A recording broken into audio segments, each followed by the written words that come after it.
Let's just confirm how Juve and where they are this season. Third in the league, of course, through to the round of 16. That huge game against Porto. We'll talk about that in a moment. Final of the Coppa Italia. Champions, as Ali mentioned, of the Italian Super Cup. Gab, there's no such thing as a transitional season for Juventus. Yeah, that's what Juve people are taught to say and to repeat endlessly. Fortunately, I'm not a Juventino, so I don't have to say that. Unlike Andrea Pirlo, who was, capped on the side, played for them 500 odd times, if not more. This is whatever they say. This is a transition season. Obviously, they still have tremendous players, they're tremendous teams, but it's not some sort of binary equation where all of a sudden, we need to win, and we don't win, and so therefore we're going to chuck the baby out with the bathwater. That's not what it means.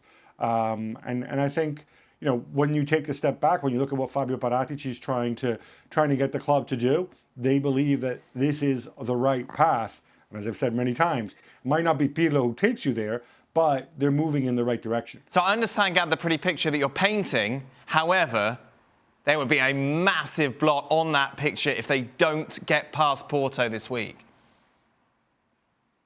Yeah, and I'll tell you what, before you talked about how wonderful their victory over Lazio was, I thought the first 20 minutes, and not just because they gifted Lazio the goal, I thought they were absolutely terrible. And I agree with you. You go out in the round of 16, it's a massive blow, especially knowing how you lost that first leg, and you only have yourself to blame. So I think these are all important points. I think they have to go through. I think that's why Cristiano didn't start against Lazio, to make sure that he's fresh. He played every game midweek and weekend, I think, since the beginning of January. But that said, I think what's really encouraging here is they show that they can beat Lazio without Cristiano, and that is a big step forward in terms of having faith in their own abilities. And also, they can deal with a bunch of absences. You can go and play Alexandro at center back. You can play Danilo in midfield. You can play Bernardeschi at left back and a 4, and they can still win. And I think I think all of these things build the confidence. Of course, it could all go out the window if they get hammered by Porto. And this is why it is such a crucial game on Tuesday, Matteo. Yeah, it is, and nothing from the first game would really make me feel great if I was a Juventino. And just looking at this one from a neutral perspective, I think the first leg was one of the worst games of football that I can remember watching this season. It was just like it was played in slow motion, and they're probably going to be without Giorgio Chiellini and Matthijs de Ligt on Tuesday as well. So just going back to what Gab was saying about transition here, if you say as a club, oh, we're in a rebuild, we're in a transition, it's almost like making an excuse, which you obviously can't make with the players that they have, the money that they've gone on to spend, including so much money that they have to structure all these crazy signings where they're only paying for players in little chunks this year, next year, the year after that, because they can't just spend it all at once. So this would be, Dan, a massive failure to not only go out against Porto in the round of 16, but to stay in third place, and I don't think they're going to win the Scudetto. I think Inter are the favorites. After 9 consecutive seasons, when that is the big objective, bringing in Ronaldo, you need luck and all that, great, I get it.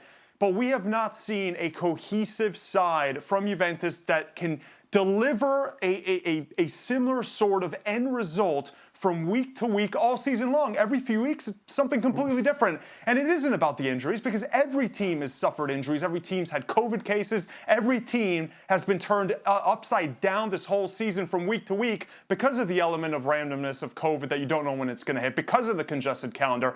There's no real excuses, though. They should have done better, and going into the second leg where Porto can just sit on the lead.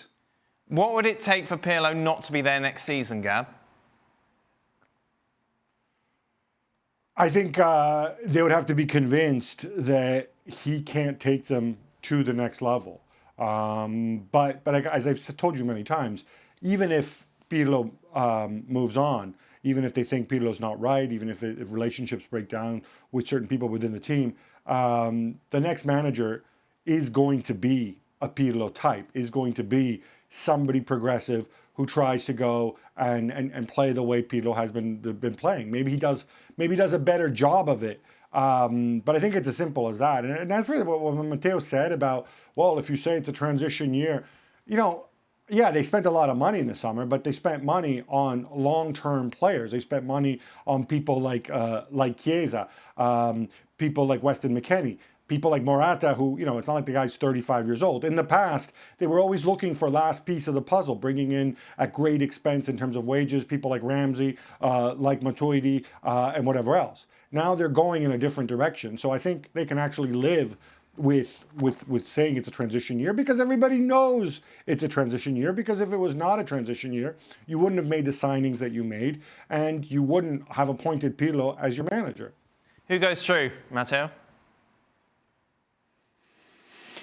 I think Juventus find a way, I'll be honest. I think that at home, against a side that really isn't that impressive when you actually look at them on paper, Juventus should find a way. I feel like they have the necessary experience and players that have been in the biggest moment, especially up top. And I'm just worried about what happens when they face one of the truly top sides in Europe in this competition.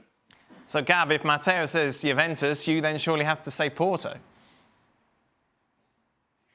Yeah, it doesn't quite work that way this time. No, look, I think they will advance. And I'll tell you what, though, if you look at where Juventus's run has ended in past years in Europe, and who it's ended against, and how things fell apart, whether it's Atletico Madrid or Lyon. In the past when, they had the whole chest thumping, we're winners, blah, blah, blah, defend staunchly, none of this build-up play and whatever, they weren't getting any further in Europe either, incidentally. So, no, I think they will go to the next round. And as far as winning it, going till the very end, I think, and I said this before, Manchester City are an outstanding side. Bayern can be an outstanding side, and they showed it this last weekend. I don't know that there's any other team in Europe that is clearly head and shoulders, or at least team left in the Champions League, apart from those two, that is clearly head and shoulders above Juventus. So I think they would feel that they're in with a shot.